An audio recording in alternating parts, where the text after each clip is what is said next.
자, 이제 부동산 투자론인데요. 가장 먼저 이제 부동산 투자의 개념이 나와 있어요. 일단 말뜻을 문자 그대로 먼저 해석해 보겠습니다. 자, 부동산과 이제 투자라는 말이 결합이 되어 있지 않습니까? 그러면 원래 투자란 말은 자금 또는 자본을 투입하는 행위다 또는 활동이다 라고 볼 수가 있고요. 그 앞에 부동산자가 붙었다는 것은 이때 투자의 대상이 무엇이라는 의미가 될까요? 부동산이 되겠죠. 그래서 부동산을 운용 대상으로 자금 또는 자본을 투입하는 행위를 부동산 투자다 이렇게 말하는 건 문자 그대로 해석한 결과입니다. 그런데 실제 시험에 나올 때는 그렇게 상식적인 선에서 표현되지는 않습니다. 자, 우리 이렇게 한번 생각해 볼까요? 모든 투자는 투자 유형에 관계없이 공통적인 목적이 무엇일까요? 무엇을 위해서 투자를 합니까? 그렇죠. 돈을 벌기 위해서, 이걸 수익을 얻기 위해서라고 말할 수 있겠죠. 그런데 투자를 지금 한다고 해서 투자와 동시에 곧바로 수익이 발생하는 건가요? 아니죠. 최소 몇 개월, 몇 년 후, 일정 기간 후에 수익이 발생하는 거 맞죠? 그럼 일정 기간 후라는 것은 시점을 따지면 현재 미래 중에 어딜까요? 미래죠. 근데 우리의 미래는 확실합니까? 불확실합니까? 불확실하죠. 그래서 이 부분을 묶으면 어떻게 말한다? 투자란 장래의 불확실한 수익의 획득을 목적으로 한다. 이렇게 말이 나오게 되겠죠. 오케이? 자, 잠깐 끊어보고. 그런데 투자를 통해서 수익이 나올 때까지는 내 돈일지라도 내 마음대로 쓸 수 있어요? 없어요? 그럼 우리가 뭔가 사고 싶은 걸 못 산다라고 할 때 우리 개론에서는 소비를 희생한다는 말을 씁니다. 소비를 희생한다. 이 말 우리말로 바꾸면 사고 싶어도 못 사고 입고 싶어도 못 입고 먹고 싶어도 못 먹는다. 이런 의미가 돼요. 이걸 소비를 희생한다고 말합니다. 그럼 이걸 묶어가지고 예쁘게 포장하면 투자란 장래의 불확실한 수익의 획득을 목적으로 현재의 확실한 소비 지출을 희생하는 행위를 말한다라고 등장하고 있다는 겁니다. 아시겠죠? 자, 이것이 이제 투자의 개념이고요. 그 아래에 보면 투자의 장점과 단점이 나열되어지는데 결론적으로 말씀드리면 단점은 시험에 출제가 되지 않고 있죠. 왜? 만약 시험에 나온다면 굳이 배우지 않는다 할지라도 여러분의 상식으로 그냥 정답을 맞출 수가 있어요. 예컨대 우리 부동산 투자하면 돈 많이 버는 걸 알고 있으면서도 왜 선뜻 부동산 투자를 꺼려 할까요? 잘못하면 쪽박 차니까. 이걸 뭐라 그래요? 위험이 높다. 또 부동산은 정부도 그렇고 지방자치단체도 그렇고 굉장히 규제가 많잖아요. 그렇죠? 그러니까 각종 규제가 많다. 위험이 높다. 오케이? 그리고 이 부동산은 고가품이죠. 그럼 상식적으로 고가품은 저가품보다 거래 성립이 쉬워요? 어려워요? 따라서 부동산을 팔아서 현금으로 만들 때까지는 상당히 오랜 시간이 걸릴 수밖에 없지 않겠습니까? 이런 경우를 환금성이 부족하다 그래요. 현금으로 교환한다. 현금화하기가 쉽다, 쉽지 않다. 쉽지 않다. 그러니까 위험이 많다, 규제가 많다, 환금성이 부족하다. 이런 걸 꼭 배워야 아시겠냐 말이에요. 상식적으로 알고 계시지 않습니까? 그래서 시험에는 안 내요. 너무 당연한 거니까. 근데 내준다면 띵호하죠. 무조건 맞추면 되니까. 그래서 주로 장점 위주로 출제가 되고 있다는 겁니다. 아시겠죠? 근데 부동산 투자의 장점 중에 여러 가지가 있지만 제가 순서에 관계없이 한번 읊어보겠습니다. 일단은 소유의 긍지와 만족을 느낀다는 말이 나와요. 무슨 말이냐? 이러면 새롭게 땅을 사시거나 건물을 구입하시게 되면 왠지 입가에 미소가 걸리고 어깨에 힘이 들어가고 누군가에게 자랑하고 싶어지잖아요. 단적인 예로 곰순이가 오랜만에 동창회 갔다가 그동안 라이벌 관계에 있었던 웅녀를 만났대요. 근데 웅녀가 순이한테 이렇게 말하죠. 어머, 순이 요새 어떻게 지내? 별거 없고 그냥 땅 좀 샀어. 그래? 얼마나?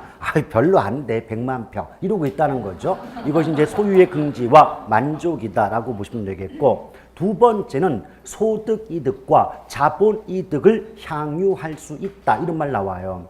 근데 소득 이득은 부동산을 가지고 있으면서 얻는 이익이고요. 자본이득은 부동산을 팔았을 때 얻는 이익이다라고 보시면 되는데 이 개념이 잘 안 잡히는 분들은 소득이득 그러면 임대수익, 그 다음에 자본이득이라고 말 나오면 양도차익이라고 개념을 잡으시면 보다 쉽게 이해가 되지 않겠나 생각이 듭니다. 그러면서 또 절세 효과도 투자의 장점인데요. 절세라는 말은 세금이 작다는 얘기가 아니라 세금을 줄일 수 있는 여러 가지 방법이 있다는 거죠. 나중에 배워보시면 아시겠지만 감가상각비라든지 이자 지불액, 우리가 원금 이자 합해서 빚을 갚을 때 원금을 갚는 금액에 대해서는 세금을 부과합니다. 근데 이자를 갚는 부분은 세금을 공제하거든요. 그래서 감가상각비나 이자 지불액 등의 어떤 세금 공제 대상이 되므로 절세 효과가 있다, 이런 말이 나올 수 있겠고요. 그 다음에 인플레이션 해징 효과라는 게 있어요. 인플레이션 해징은 우리말로 바꾸면 구매력 보호다라고 말을 바꿀 수 있는데, 여러분 인플레이션의 뜻이 뭐예요? 자, 물가 상승이죠. 그렇죠? 근데 원래는 그냥 물가 상승 그러면 안 되는데, 우리는 경제학 아니니까. 근데 물가가 올라가면 돈 가치는 올라가요, 떨어져요? 그래서 일단 그것만 묶어서 표현을 바꾸면 물가와 화폐 가치는 반비례 관계에 있다, 이렇게 말이 나올 수 있죠. 근데 잘 생각해 보세요. 분명히 물가가 올라갈수록 돈 가치는 떨어지지 않겠습니까? 이런 상황에서 화폐로, 즉 돈으로 재산을 보유하게 되면 금액은 1억, 10억 똑같은 금액이겠지만 돈 가치가 떨어지는 상황이니까 자산의, 즉 재산의 실질적인 가치는 떨어진다라고 볼 수가 있잖아요. 이럴 때 돈이 아닌, 화폐가 아닌 부동산을 비롯한 실물, 물건으로 자산을 보유하게 되면 돈으로 자산을 보유할 때보다는 자산 가치가 낮아지는 걸 막을 수가 있지 않느냐. 이걸 인플레이션 해징이다 라고 말할 수 있겠습니다. 오케이? 실물이 뭔지는 아시죠? 예. 그냥 물건이라고 보시면 물건. 예. 자, 그렇게 보시면 돼요. 그럼 그런 관점에서 우리 금에 투자하는 것도 뭐예요? 실물 투자죠. 금이 돈입니까? 물건이죠. 예. 그래도 돈보다는 그래도 금이 안 돼. 그렇죠? 금을 갖고 있으면. 그 금덩어리 있지 않습니까? 이거 아주 유용합니다. 이거 사람 칠 때도 아주 완빵이에요. 한 번 맞으면 그냥 갑니다. 엄청난 충격이죠. 자, 이런 것들. 그런데 이 중에서 투자의 장점 중에서 가장 중요한 것이 바로 지렛대 효과입니다. 이 지렛대는 영어로 말하면 레버리지가 되는데, 그래서 레버리지 효과다, 지렛대 효과다 그러는데요. 일단 지렛대란 말을 쓰기 위해서는 전제 조건이 있어요. 남의 돈 빌려와야 돼요. 남의 돈 자체가 지렛대거든요. 근데 남의 돈을 우리 개론에서는 타인 자본이라고 말해요. 그럼 남의 돈이 타인 자본이면 내 돈은 무슨 자본 그럴까요? 자기 자본. 현실적으로 생각해봐요. 내 거일 때 자기라고 해야 맞지. 내 거 아닌 분에게 자기 그러면 큰일 납니다, 이거. 그렇죠? 내 돈은 자기 자본, 남의 돈은 타인 자본인데, 제가 왜 웃었냐면 우리 주부님들 자기야, 자기 돈은 내 돈이고 내 돈도 내 돈이지, 뭐 이런 말 할 때 그게 갑자기 생각나가지고. 예. 그렇습니다. 자, 그래서 일단 지렛대란 말을 쓰고자 할 때는 무조건 타인 자본, 남의 돈이 전제돼 있어야 됩니다. 그러면 이런 말로 하면 어떨까요? 전액 자기 자본만으로 투자한다는 말은 남의 돈 한 푼도 안 들이고 내 돈만 투자한다는 의미가 되겠죠. 그럴 때는 지렛대란 말을 쓸 수 있다, 없다? 없어요. 오케이? 그래서 보통 시험에 자주 나올 때 전액 지분, 지분이 자기 자본이거든요. 전액 지분 투자 시 지렛대 효과는 전혀 기대할 수 없다. 이런 식의 말이 자주 나와요. 그 말은 뭐예요? 남의 돈 빌려오지 않고 내 돈만 투자할 때는 처음부터 지렛대 효과는 발생하지 않는 거 아니냐. 이런 의미가 돼요. 오케이? 자, 그런데 원래 지렛대 효과는요, 대표적으로 내가 내 집을 마련하고자 할 때 돈이 좀 부족하더래요. 이럴 때 전세를 안고 내 집을 마련하는 경우 많잖아요. 이때 전세 보증금은 내 돈이에요? 남의 돈이에요? 남의 돈이에요. 그래서 주로 시험에 어떤 예전 문장이지만 어떻게 나왔어요? 전세를 안고 주택을 구입하는 것도 지렛대 효과의 일종으로 볼 수 있다. 이런 식의 지문이 나왔거든요. 근데 웃긴 게 뭔지 아십니까? 웃겨요. 그러니까 전 회차, 전년도에는 전세를 안고 주택을 구입하는 것도 지렛대 효과의 일종으로 볼 수 있다 해서 맞게 해놓고 그 다음 회차는 전세를 안고 주택을 구입하는 경우는 지렛대 효과의 일종으로 볼 수 없다라고 해서 틀리게 만들었어요. 그럼 어때요? 완전히 같은 문장에서 있다를 없다, it up 한 글자 바꿔놓고 한 번은 맞는 답, 한 번은 틀린 답 이렇게 만든 적도 있다는 거죠. 오케이?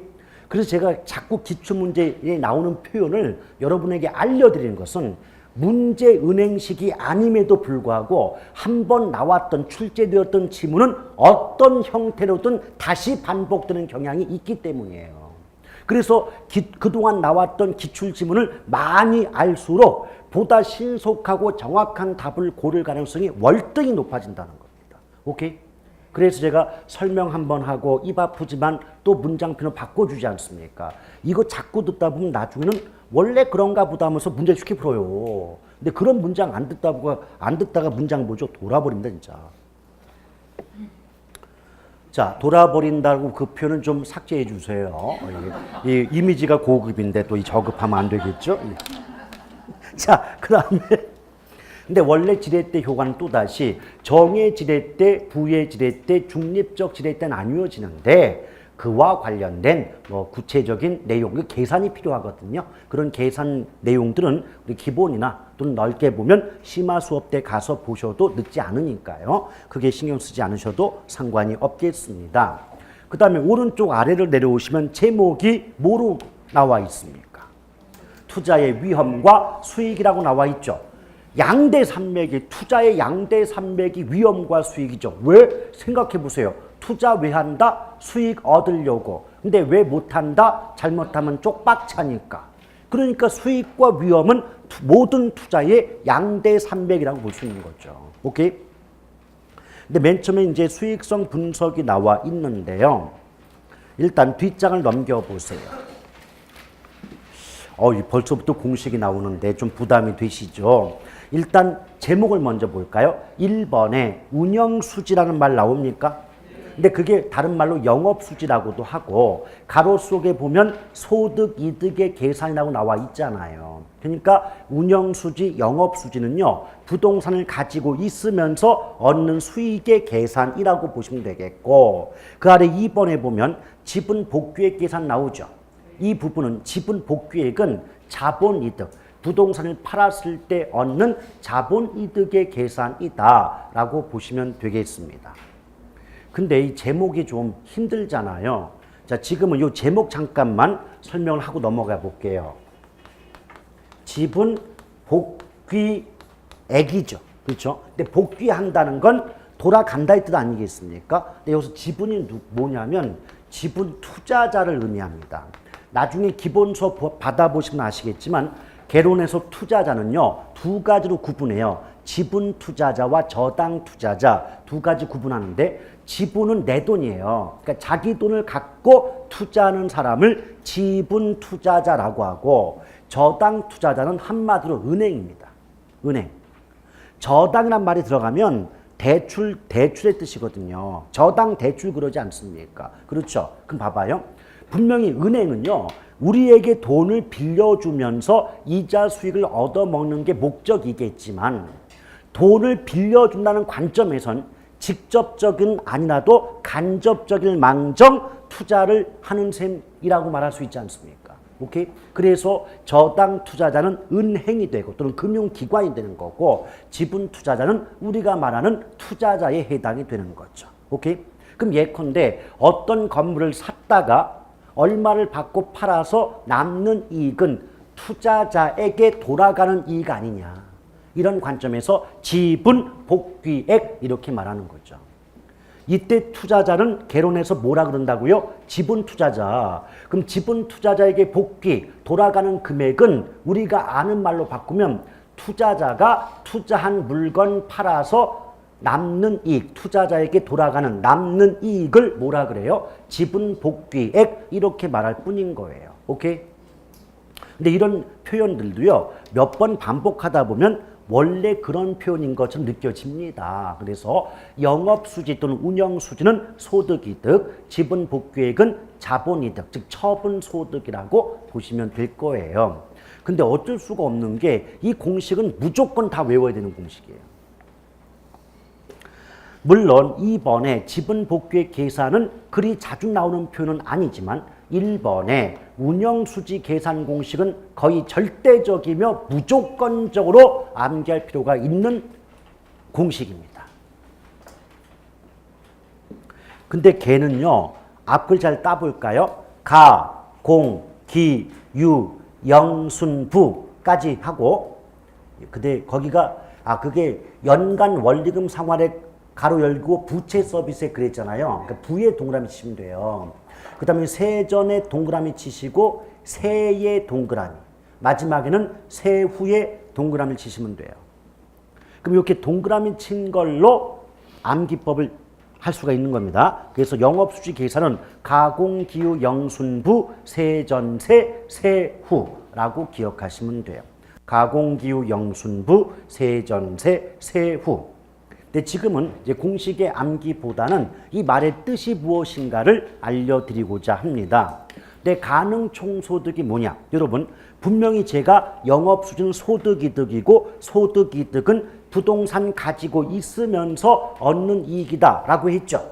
그러면 단적으로 이게 상가라고 보자 이거예요. 그럼 상가의 임대를 통해서 얻을 수 있는 수익을 우리가 뭐라 그래요?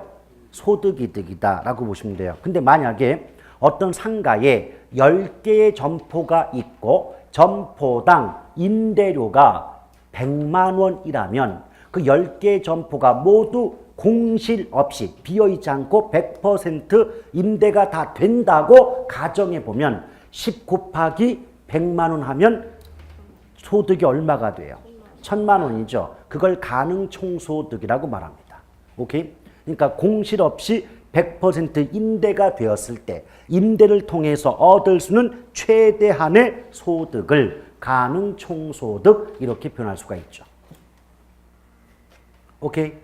그런데 우리의 바람과는 달리 그 점포 중에 끝까지 임대가 되지 않고 비어있는 점포가 있을 수 있지 않습니까?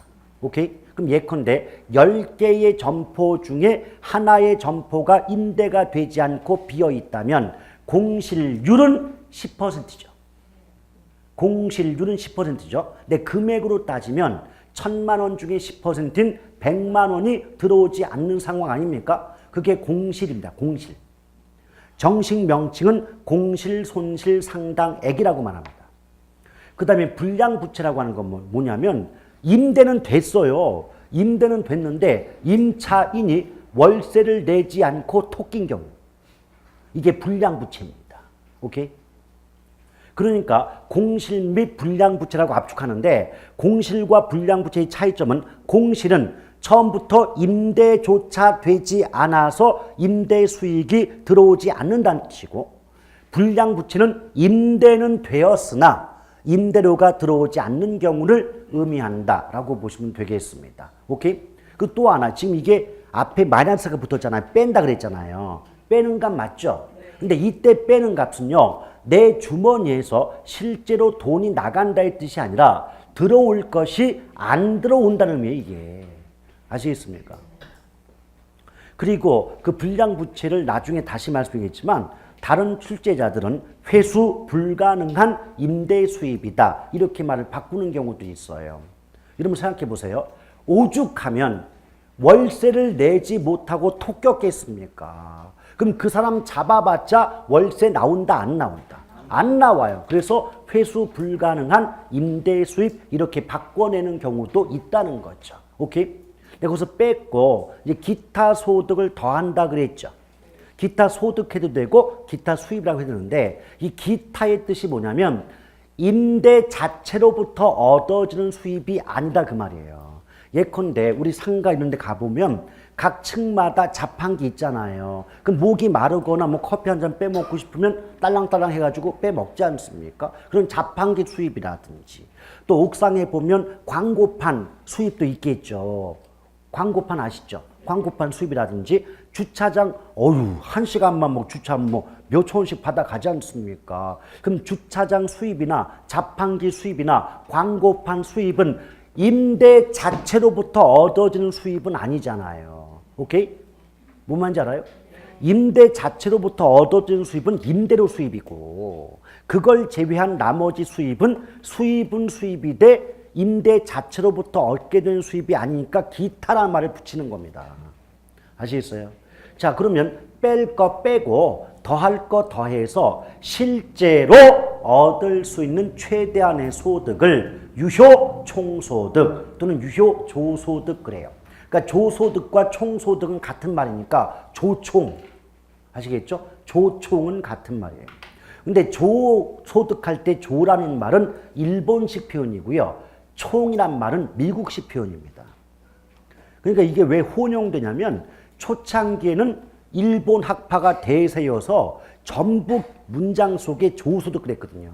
근데 15회 이후 때부터 미국 학파가 대세가 되므로써 총소득 그래요. 그러니까 지금 앞치락 뒤치락 세력 간의 다툼이 발생해서 조소득하는 경우도 있고 총소득하는 경우도 있습니다. 조총 같은 말이에요. 영어로 따지면 토탈 똑같아요. 자, 근데 유효 총소득에서 영업 경비를 빼줍니다. 영업 경비. 자, 영업 경비 이 속에는 뭐 재산세도 있고 각종 그 공과금 있잖아요. 뭐 전기나 수도 요금 같은 거, 전화 같은 거 이거 빼준다는 얘기죠. 이런 영업 경비를 빼주게 되면 순수하게 영업을 통해서 얻는 수익이 얼마인지를 알 수가 있다. 이런 관점에서 순영업소득 또는 순운영수입 뭐 이런 말을 쓰고 있어요. 그러니까 순자가 들어가면 같은 의미가 되죠. 됐어요? 근데 그 순운영수입에서 여러분 남한테 돈을 빌려 온다면 원금은 물론이고 이자까지 합해서 빚을 갚아야 될 거 아니에요. 그 원금 이자 합해서 빚 갚는 금액 즉 원리금 상환액을 부채 서비스액이라고 말합니다. 근데 빚을 갚았죠. 빚을 갚고 나면 세전 현금 수지가 나오는데 세전이라는 말은 세금을 내기 전의 뜻이에요. 세금을 내기 전에 현금 수지할 때 수는 원래 수입이고 지는 지출이에요. 그럼 생각해봐요. 들어오는 수입과 나가는 지출을 비교해보면 남는 수익을 알 수가 있지 않습니까? 그래서 현금 수지는 수익이라고 보면 돼요. 수익. 그럼 세전 현금 수지는 세금 내기 전에 수익이다라고 볼 수가 있지 않겠습니까? 그럼 상식적으로도 세금 내기 전에 다음 단계는 세금을 낸다는 말이 나올 거 아니겠어요? 또 세금을 내면 마지막 단계는 세금을 냈다고 나올 거 아닙니까? 그럼 세후죠. 아시겠어요? 예. 근데 이때 세금은 영업소득세라는 거예요. 근데 이때요, 지금 이렇게 제가 내용만, 그러니까 말뜻만 말씀드렸지만 나중에 이거 본 수업 들어가면 그 영업경비에 포함이 되는 항목, 포함되지 않는 항목 다 구분하고요. 영업소득세 구하는 공식 2개 있어요. 그 공식 다 기억해야 돼요. 그리고 부채 서비스에 구하는 공식, 화폐, 시간가치, 개수 이용해서 뭐 무슨 루트값 이용해서 다 구해야 돼요. 그렇지 않으면 이거 못 풀어요. 아시겠어요? 그러나 걱정하지 마실 것. 그거 다 풀어서 여러분 선배님들도 합격하신 거예요. 이게 이게 겉으로 볼 때보다 내용이 그렇게 어렵진 않습니다. 요 정도 보시면 되는데 이게 구조가 뭔지 아세요? 거기 빼는 것만 보세요. 빼는 거. 빼는 거 4번 있죠. 빼기가 4개 있죠. 4개. 첫 번째 빼는 건 신경 쓰지 마세요. 왜? 걔는 들어올 게 안 들어오는 거니까. 나머지 비용이나 뭐 빚 갚는 돈이나 세금이나 이런 돈은 내 주머니에서 돈이 나가는 돈 아닙니까? 그렇죠? 근데 나머지 3개의 구조 볼까요? 처음에 비용 빼요. 두 번째는 빚을 갚아요. 세 번째는 세금을 내죠. 그럼 기본 구조가 어떻게 돼요? 비용 빼고 빚 갚고 세금 내는 구조예요. 아시겠죠? 비용 빼고 빚 갚고 세금 낸다. 근데 그 구조는요. 지금 보지 않았던 지분 복귀의 구조가 똑같아요. 지분 복귀액에서 보면 뭔 말인지 모르지만 빼는 거 3번 있죠. 그 아래 공식 빼는 거 3개 없어요? 첫 번째 못 빼요. 비용 빼죠. 두 번째 미상환 저당 잔액은 아직 갚지 못하고 남은 빚 갚아란 얘기예요. 그럼 얘도 빚 갚는 거잖아요. 그럼 마지막에 자본이득세 세금 빼잖아요. 그럼 명칭만 다를 뿐이지 자본이득이든 소득이득이든 기본 구조는 비용 빼고 빚 갚고 세금 내는 구조 똑같지 않습니까? 그래요? 그 나중에 문제가 간단히 나오면 요 공식에서 뭐 기억률에서 뭐 가로 속에 들어갈 말로 옳게 연결된 거 골라보라. 이런 문제도 나온 바가 있거든요. 그럴 때 우리 뭐 말면 돼요? 가만히 비용을 빼고 이제 빚을 갚고 세금을 내니까 요 다음에는 세금자가 있어야 되는데 요 다음에는 빚 갚는 돈이 나와야 되는데 이거 구조 알잖아요. 그럼 굳이 가공기를 안 외워도 문제를 맞춘단 말이죠. 아시겠죠? 이게 구조 파악하면은 투자론도 해볼 만합니다. 나중에 이제 계산 문제 가서 이제 좀 힘들어지는 거지 내용 자체는 그렇게 버겁지 않습니다. 됐죠? 그래놓고 이제 2번에 보면 수익률 나오죠. 자, 수익률 나오는데 그 아래 수익률의 종류부터 먼저 볼까요? 자, 실현 수익률, 기대 수익률, 요구 수익률 3가지 나와 있죠. 근데요, 제목을 잘 보시면 실현 수익이에요. 그럼 수익이 실현됐다는 건 이미 수익이 발생했다는 얘기예요. 그럼 이미 발생한 수익의 비율이 실현 수익률이라면 얘는 시점상 과거, 현재, 미래 중에 과거죠. 이미 발생한 거니까. 오케이? 지금 아니 봐봐요. 문장이 실현됐다는 말과 실현 중이라는 말과 실현될 거라는 말은 다르지 않습니까? 제가 뭐라 했어요? 이미 실현된 수익 그랬어요. 이미 발생한 수익이라고. 이미 어떤 상황이 발생했으니 시점상 과거 아닙니까? 그렇죠? 이 국어적 해석 능력 뒷받침되지 못하면 정말 힘들어집니다. 그럼 어때요? 그래서 실현 수익은 과거의 수익률이니까 사후적 수익률이며 역사적 수익률이다. 이렇게 말을 하는 거예요. 아, 역사 드라마 과거 갖고 얘기하지 뭐 앞으로 미래 갖고 뭐 드라마를 만듭니까? 역사 드라마는 과거 있었던 사실 바탕으로 하는 드라마 맞죠? 그거 알면 게임 끝. 얘 안 나와요. 그러니까 실현 수익은 뭐만 기억하자. 의미만. 이미 발생한 수익의 비율이기 때문에 사후적 수익률이다. 그래서 절대로 두 번째 줄 오른쪽에 보면 무슨 말 나오냐면 절대로 투자 결정의 준거로 사용할 수 없다는 말이 나올 거예요. 무슨 말이냐? 준거라고 하는 건 기준. 그러니까 투자를 결정함에 있어서 실현 수익률을 바탕으로 투자할까 말까 결정함에 있어서 기준으로 사용할 수가 없다는 거예요. 오케이? 왜 그럴 수밖에 없는 줄 알아요? 잘 들어봐요. 내가 지금 투자를 결정함에 있어서 이 말의 의미는 지금 투자를 할지 말지 고민 중에 있다는 거 아니에요. 투자했어요, 안 했어요? 투자를 안 했는데 어떻게 수익이 발생하냐고요. 아시겠어요? 그럼 투자를 하지 않았음에도 불구하고 수익이 발생할 수는 없는 거니까 이미 발생한 수익률은 투자 결정에 있어서 기준이 될 수가 없다는 얘기입니다. 뭔 말인지 알아들어요? 예.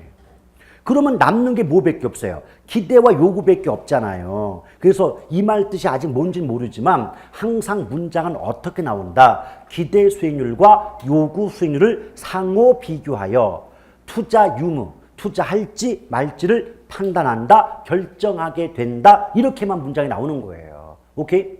그렇다면 최소한 실현 수익률과 기대 수익률 비교한다든지 또는 실현 수익률과 요구 수익률 비교한다든지 이런 문장은 성립할 수 있다, 없다? 없는 거예요. 실현자 나오는 그 순간 무조건 틀리는 거예요. 아시겠습니까? 근데 무조건 틀린다고 그걸 외우려고 하지 마시고 왜 그게 안 되는지를 알아야지. 아직 투자도 이루어지지 않았는데 이미 발생한 수익은 존재할 수가 없는 거니까. 아시겠습니까? 논리적으로 성립이 안 되는 거예요. 근데 기대 수익률이 뭐냐? 여러분, 얼마의 수익이 나올 거라고 기대한다 이 말은 그만큼의 수익이 나올 거라고 예상한다는 말과 같지 않나요?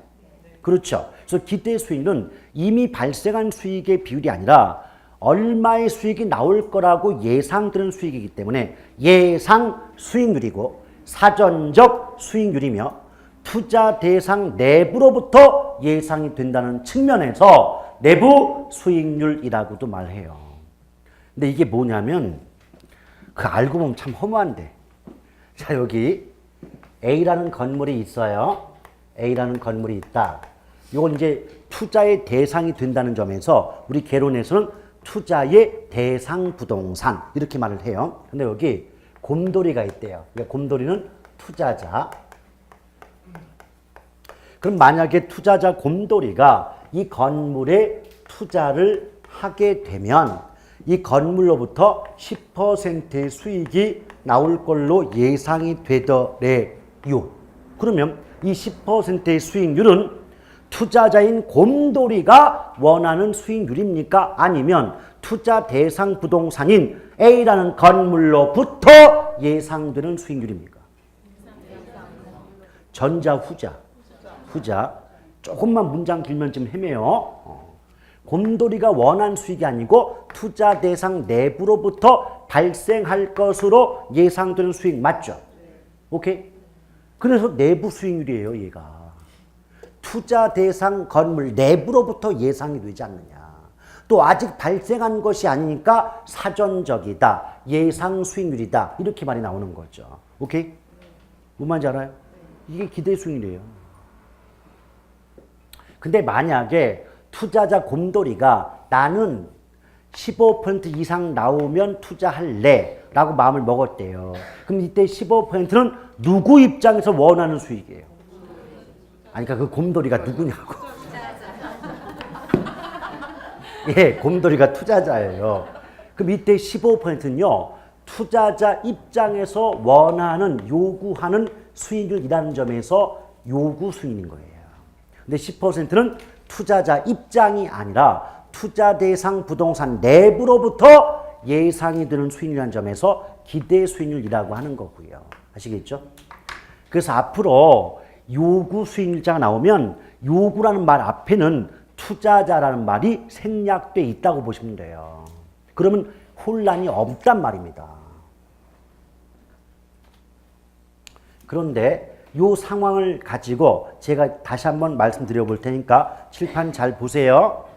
지금 투자자 곰돌이 입장에서는요. 나는 최소한 15% 이상은 나와야 투자해야지 라고 마음을 먹고 있었대요. 그런데 이 건물에 투자를 하게 되면 건물로부터 예상되는 수익은 꼴랑 10%에 불과하더라는 거예요. 그럼 이런 경우를 기대 수익률이 요구 수익률보다 작다고 말해요. 또는 요구 수익률이 기대 수익률보다 크다고 말하겠죠. 오케이? 이럴 때는 여러분이 투자자 곰돌이 입장이라면 이 건물에 투자를 할까요? 안 할까요? 안 하겠죠. 내가 원하는 수익보다 적게 나오니까. 근데 반대로 얘가 15고 얘가 10이다. 그럼 이 말은 뭐예요? 투자자 입장에서 원하는 최소한의 수익은 10%인데 이 건물에 투자하면 15%의 수익이 예상이 된다는 뜻 맞지요? 그럼 내가 원하는 수익보다 높게 나오죠? 그럼 투자해요? 안 해요? 하겠죠?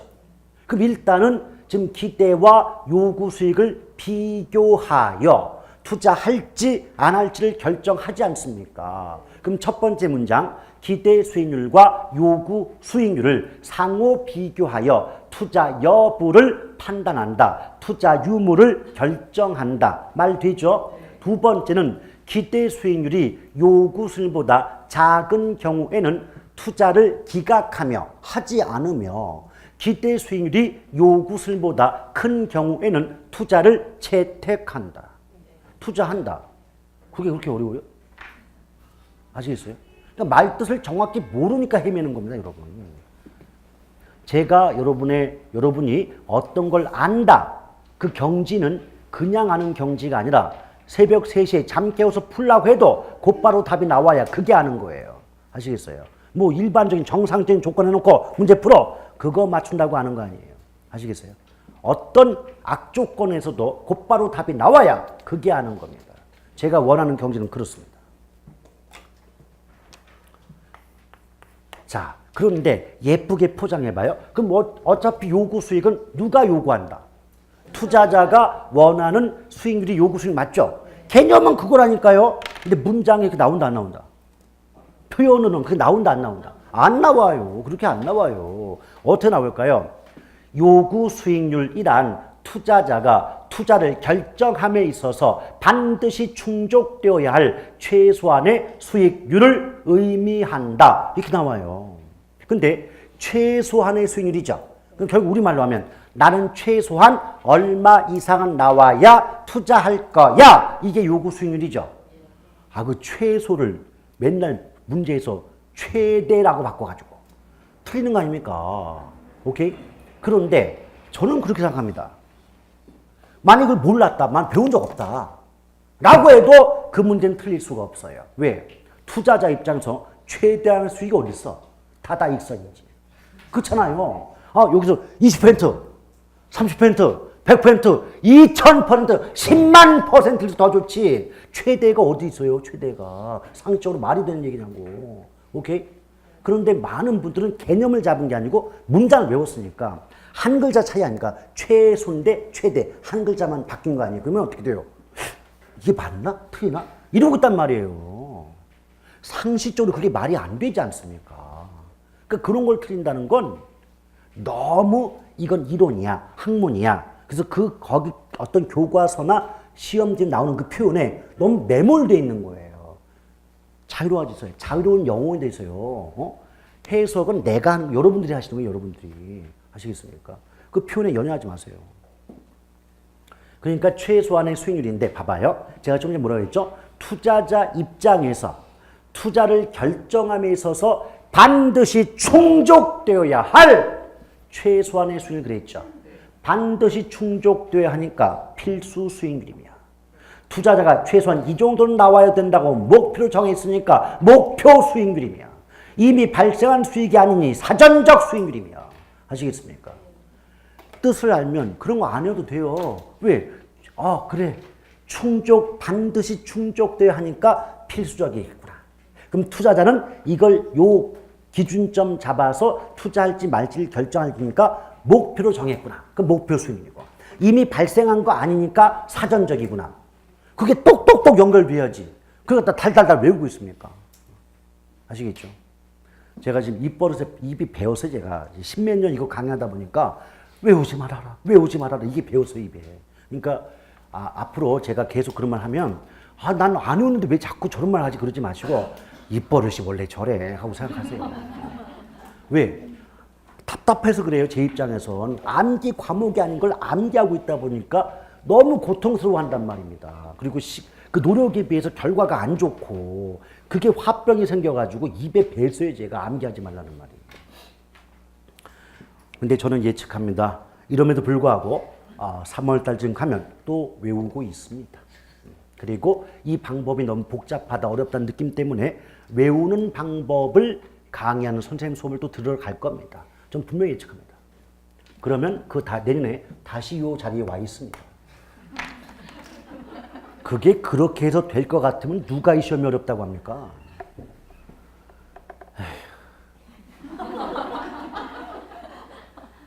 나중에 무슨 다음이나 네이버 이런 토탈 사이트 여기 메인 있는데 보세요.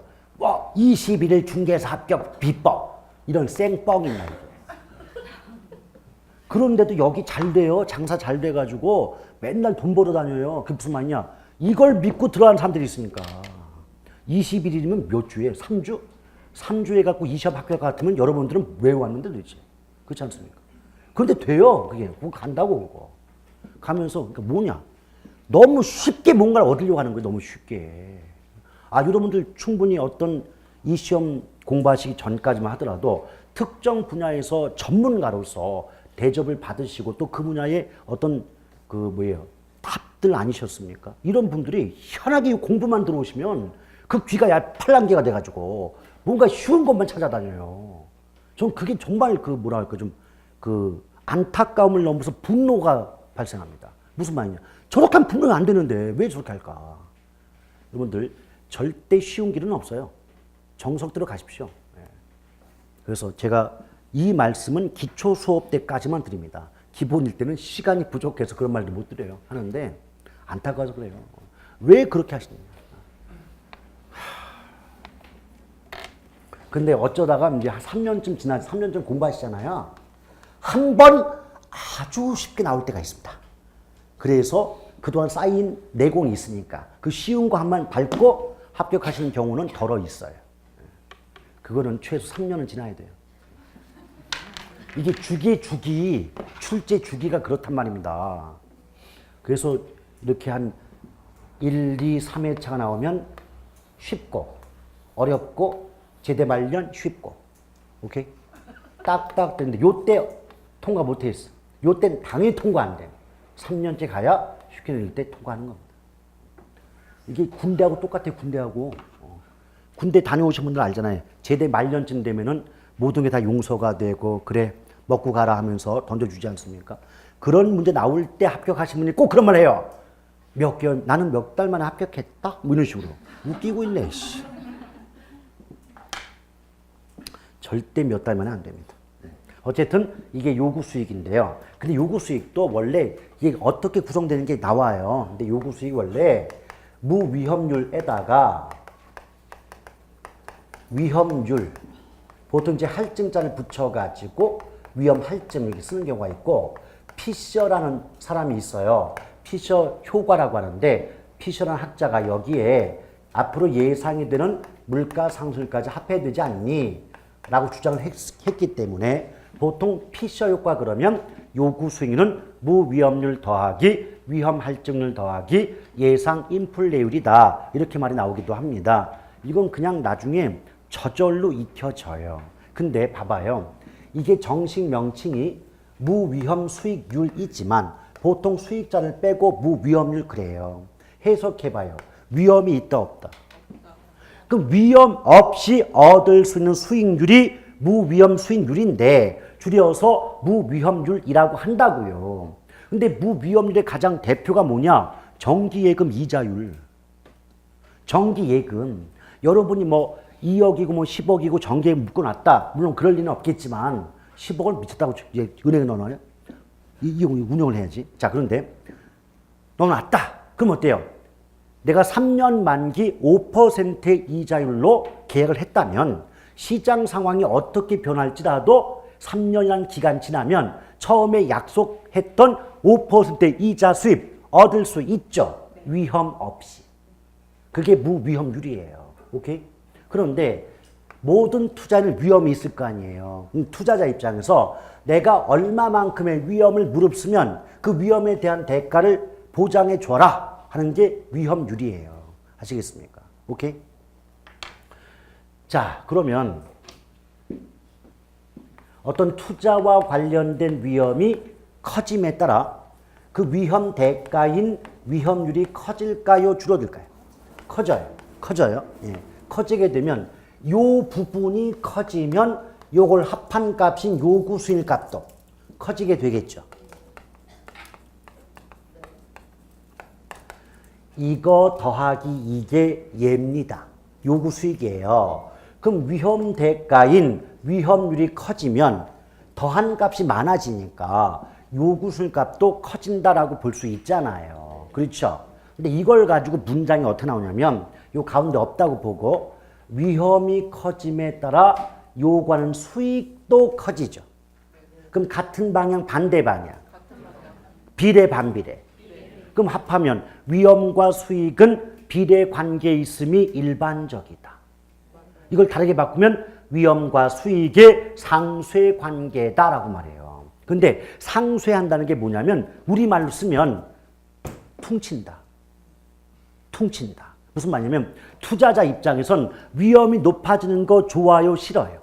싫죠. 어떤 투자자도 위험 높은 것 자체는 싫단 말이에요. 오케이? 그런데 위험이 높아지면 보다 큰 수익으로 그 위험을 퉁친다. 그걸 위험 수익의 상쇄 관계라고 하고 그 결과 위험이 커짐에 따라서 투자자가 요구하는 원하는 수익도 높아지게 된다 이 말입니다. Understand? 근데 지금 분명히 제가 비례 그러지 비례. 위험 커지면 수익 커진다. 비례 맞잖아요. 기출문제에서 반비례. 비례인데 반비례. 반자 붙여 또 틀렸어요. 뭔 말인지 알아요? 그럼 여러분이 볼 때 지금 기초 단계이지만 분명히 그래 위험이 커짐에 따라서 투자자가 원하는 수익도 높아진다는 이 구조가 이해됐다면 절대 반비례란 말이 나올 수가 있어요 없어요? 그럼 문제 출제 수준 자체만 놓고 보면 높은 겁니까 낮은 겁니까? 낮죠. 그조차도 틀려오면 어떡한단 말입니까? 근데 웃긴 건 거기 한 4번쯤에 있을 때 1, 2, 3번에서 굉장히 이쁜 말들을 막 집어넣는 거예요. 그러면 읽다가 얘도 이쁘네, 쟤도 이쁘네, 얘도 이쁜데 뭐가 답이야 도대체? 이러다 그러니 아시겠죠? 그래서 그 화려하고 고급진 표현을 자꾸 들어서 익숙해야 돼. 익숙해가지고 요 놈이 뭐 갖고 장난쳤구나 이게 바로 보일 때까지 반복해야 돼요. 아시겠죠? 제가 분명히 말씀드립니다. 약속합니다. 그거 참고 견뎌주시기만 하면 진짜 천하무적 동방불평 만들어드릴게요. 왜? 제가 만들어드리는 게 아니라 그만큼 여러분이 노력을 하신 거예요. 노력해서 안 될 게 없단 말입니다. 근데 처음에 방향을 잘못 잡아가지고 외우는 걸로 노력을 하면 점수 안 나와요. 왜 그런지를 알고 노력하십시오. 오케이? 그러면 여러분 정말 좋은 결과를 얻으실 수 있을 겁니다. 그 다음에 수익까지 말씀드렸고 이제 위험이 나왔는데 그러면 자 위험의 의의가 나왔죠. 근데 아까 제가 뭐 했어요? 부동산 투자 왜 꺼린다. 잘못하면 쪽박찬다. 이 쪽박찰 가능성을 뭐라 그래요? 위험. 근데 개념은 쪽박찰 가능성인데 어느 시험에서 쪽박이란 말이 나오겠냐고요. 그럼 이제 위험을 예쁘게 포장하면 어떨까요? 자, 분명 우리 아까 수익은 언제 발생한다? 수익이 언제 발생한다고 지금 여쭤봤어요. 언제라고 했어요. 언제. 근데 위험 그럼 어떻게 해요? 수익은 언제 발생한다? 미래. 그럼 우리의 미래 또는 장래는 확실, 불확실. 불확실. 그럼 미래가 불확실하다 보면 내가 처음에 예상한 결과와 실제 발생한 결과가 일치, 불일치. 그게 위험이에요. 오케이? 그럼 예쁘게 포장해 볼게요.